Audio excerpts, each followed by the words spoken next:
apparently the spiritual evolution of our universe got stuck. Somehow it got stuck. And it was interesting that David Wilcock talked about that last night as well. It is their perspective that this group of Patal left eternity to fall back into the concept of time. And that many civilizations, approximately 21 civilizations, in third density, which are going through the same process we're going through, Patal are on all of those planets. Okay? So now you have highly spiritually evolved beings who came in to time, choosing to forget who they were, stepping into genetic royalty physicality. Now within that physicality and that genetic makeup that we have, we also have the racial memories of these races.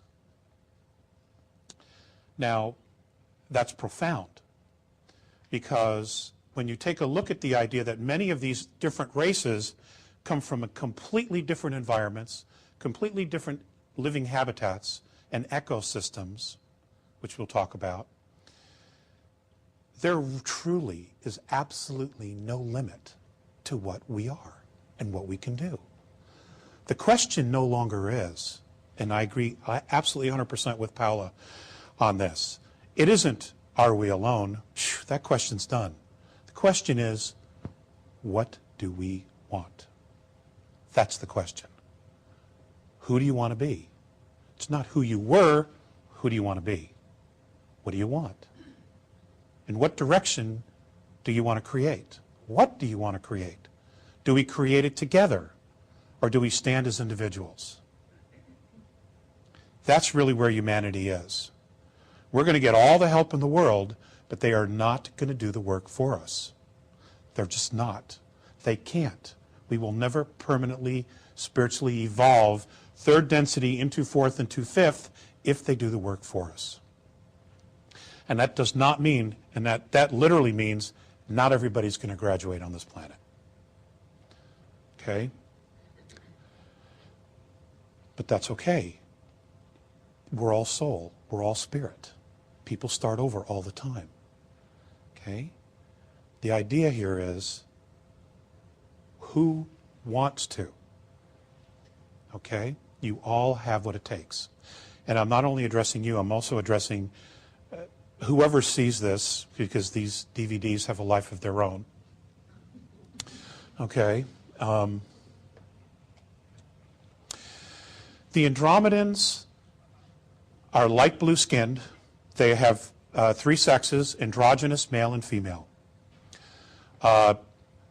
They live in a spiritual community, where their lifespan is anywhere from an average of 1,900, 1,800 years to 2,300 years. Some of their race actually live much longer, but that's the average.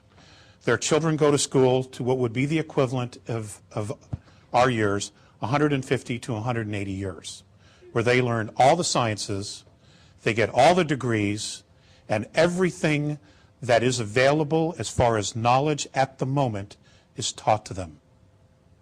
So when these kids grow up, they are in fact smarter than their parents.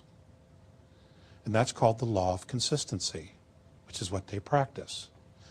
All right? They would never, ever consider dumbing down their children so that they could be managed or controlled, because that's sabotaging the race. Okay? So they have all these sciences, they have all this technology. They travel in arcs, or motherships, we would call them. The one that I'm the most familiar with, that I spent 3 months on, is an 800 miles cylindrical sphere that has hundreds of floors. It is much bigger on the inside than it is on the outside. And I have no idea how they do that. I still don't know. But even their scout craft are bigger on the inside than they are on the outside. They have these enormous parks on the inside where they grow all their food. They are fruitarians. Okay? They breathe oxygen like we do. They drink water like we do, but they live off of fruit.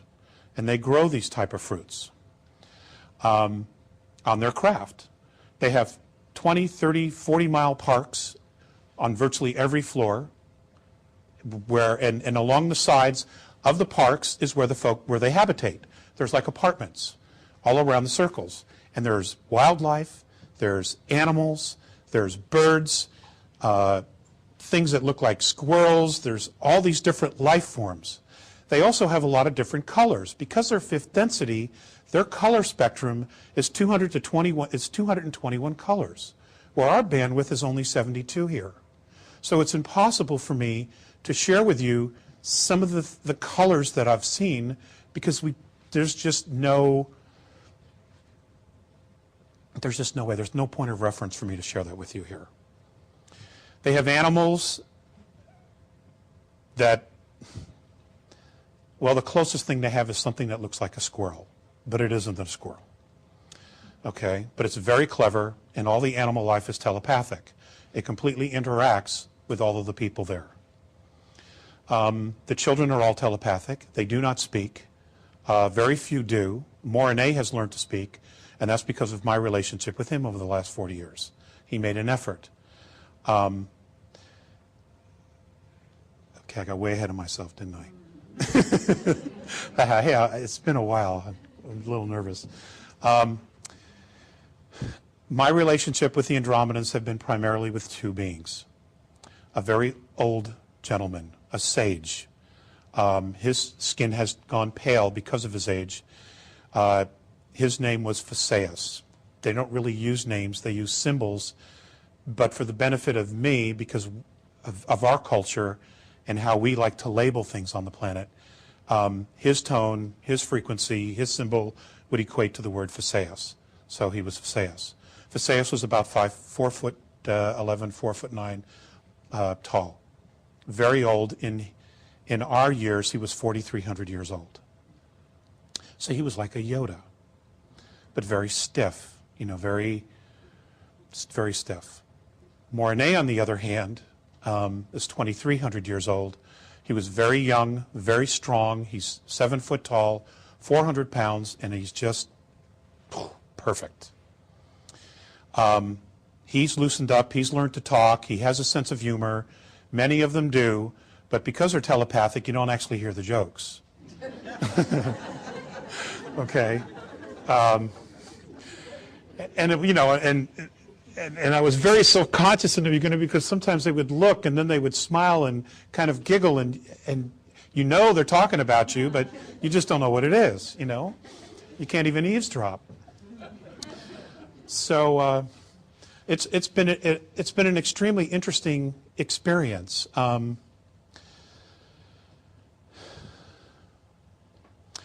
I love them.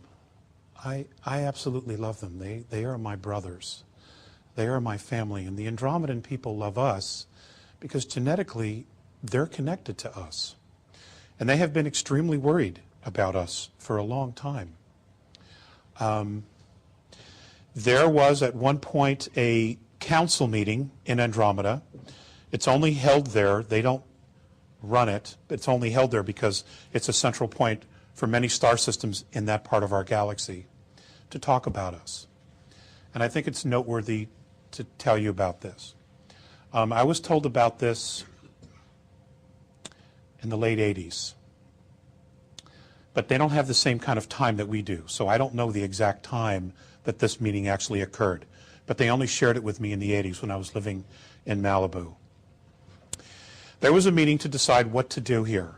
There was a great deal of concern about intervening to assist us in our evolution, because there were outside influences that were doing everything they could to suppress our evolution.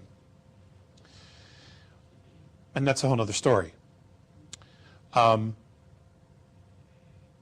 very large contingency, fortunately, thought that it was in not only their best interest, but in our best interest to at least give us the opportunity to make our own choices without being manipulated. A smaller group made the argument, and this was their argument.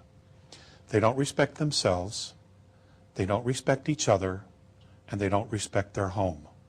What is their value?